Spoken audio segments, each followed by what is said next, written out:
Kuya, alis dyan. Mahiga ako. Matutulog ako. Ano ka ba? Umalis ka na. Hoy, magising ka. Kwarto ko to. Ano ka? Sabing alis na mahiga ako ayoko matutulog ako. Ikaw, sinasamantala mong porkit bunso ka ha. Hindi ka maalis, babatuin kita.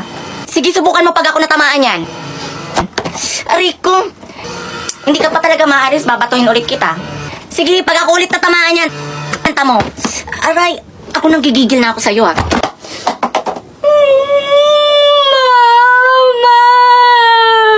O, anong nangyari dyan? Ba't mo binato? Ikaw asa siya yung una ng babato, hindi ko man inaano, tsaka kwarto ko to. Kumpara mo naman dyan sa edad mo, lit-lit niya, lalaki-laki mo. Patulan mo pa. Tayo lagi na lang yung pinagtatanggol porkit bunso. Nanggigigil ako sa'yo, nanggigigil ako sa'yong bata ka. Susumbong kita sa tatay mo nang malatayan ka, mamaya ka talaga. Ay nako. Uy, ano? Ano gawa mo? Wala. Laro tayo? Laro? Anong laro? Bawal tayo maglaro. Tulog si mama. Paprank natin si mama. Paano prank? Paprank natin siya, kunyari may multo. O, tige. Tapos, ikaw yung papalo kay mama. Tapos, dun ako sa pintuan. Pag kapalo mo sa kanya, lalabas ka kaagad, bubuksan ko yung pinto, ha? O, tige, tara. Tara, dali. Dali, ako magbubukas ng pintuan, ha? Tapos, papasok ka.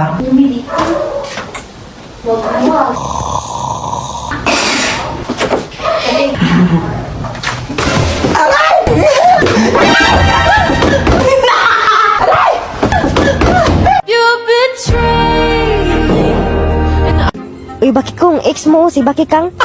Hayaan mo siya. Uy, Baki Kang, si Baki Kong, ex mo, kaklase pala natin siya. Kaya nga wala akong paki. Okay, class, bago tayo mag-start, pipili muna tayo ng class president. Ma'am, I nominate Baki Kong for president. Ma'am, I nominate Baki Kang for president. Lah, bakit ako? Ututin na naman Okay, Baki Kang at Baki Kong, pumunta kayo sa harapan para pagbutuhan kayo ng mga klase nyo. Ako nang talo. Sanay naman akong iwan at iparaya. Na, ginawa ko lang naman yun kasi mahal kita hanggang ngayon. Ay, kambak na yan. Kambak na yan hanggang ngayon. Ay, mahal na yan hanggang ngayon. Ay, kambak, kambak na, kambak na yan. Kambak, ay, kambak na yan! Wala ko toothbrush. Ayan, toothbrush ko nga Inay, narinig ko sa labas na pinagchichismisan ka ni Chansuling tsaka nung anak niya na parautang ka daw. Ano? Sinabi niya yon? Teka. Nay, ayan na sila Hoy, babaeng ipokrita, anong pinagkakalat mo na parautang ako, ha?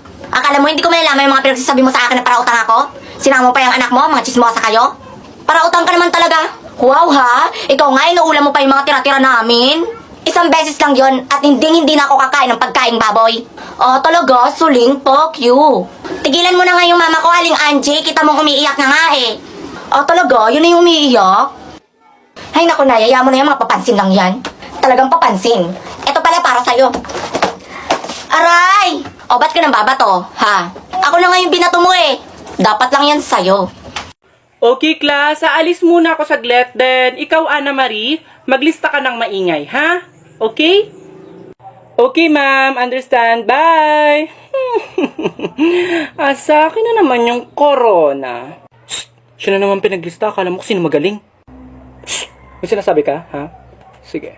Leia, 1 point. Halati, may sinabi lang ako, Angal ka? Sige. Leia, 2 points. Oy, bawal tumaya. Umupo ka dyan. Lati, maingay lang nililista mo, hindi tumatayo. Kailis ka na. Lagi ka lang ganyan pag naglilista. Nagreklamo ka? Sige. Leonardo, 2 points agad. Shh, hindi ka nagbibigay ng pagkain, lilista kita dito. Try-bees, 3 points. Bakit ko ililista yung sarili ko? Ako naglilista ng maingay, ha?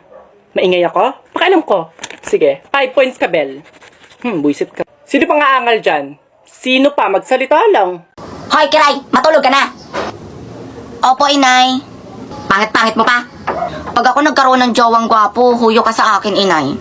Gwapo-gwapo. Di ka nga marunong mag-toothbrush. Paano ka magkakajowa? Ito na nga po, matutulog na po. Ay nako, makapatugtog na nga lang para mabilis akong makatulog.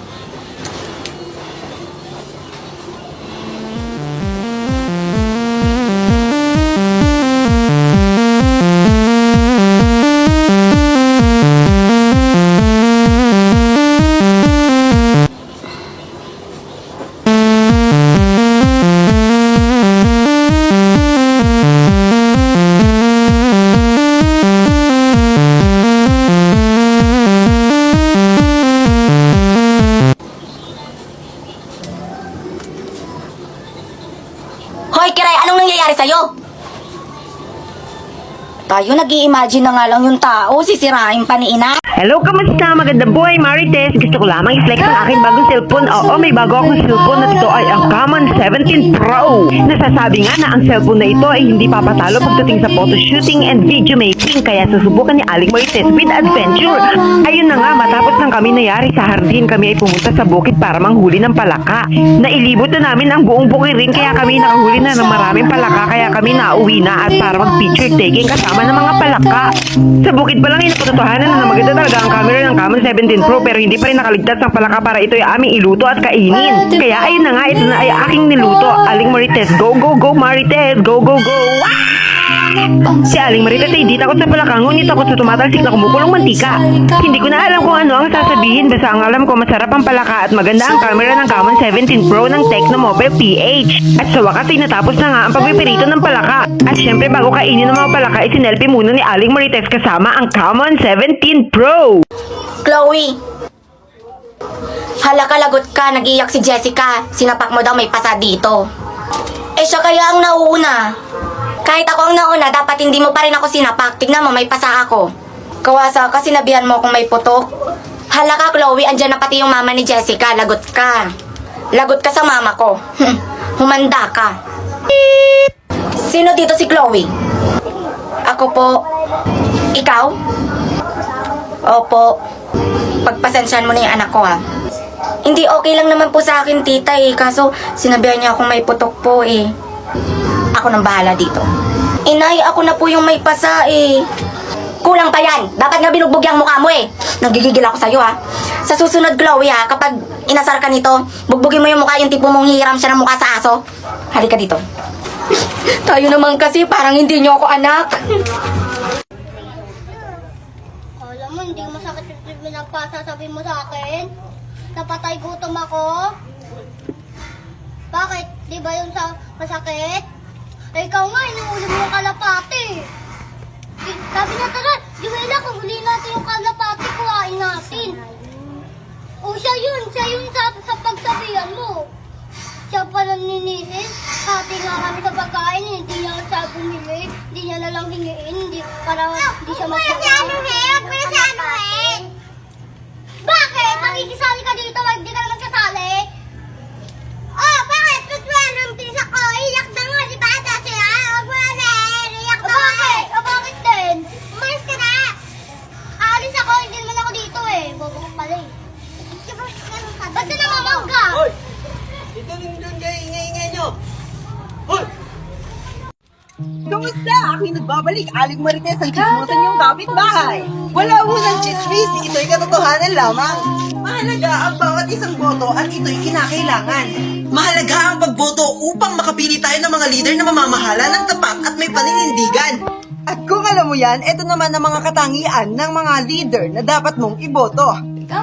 Una sa lahat, dapat hindi yung kurakot at mapang-abuso. Pangalawa, dapat maabilidad at maaasahan. Dapat hindi marahas at mapagkalinga.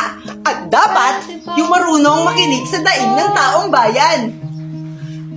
At ang huli, yung mahusay, matibay at magiging kaagapin natin sa ating mga kinabukasan. Mahalagang paalala ng chismosa.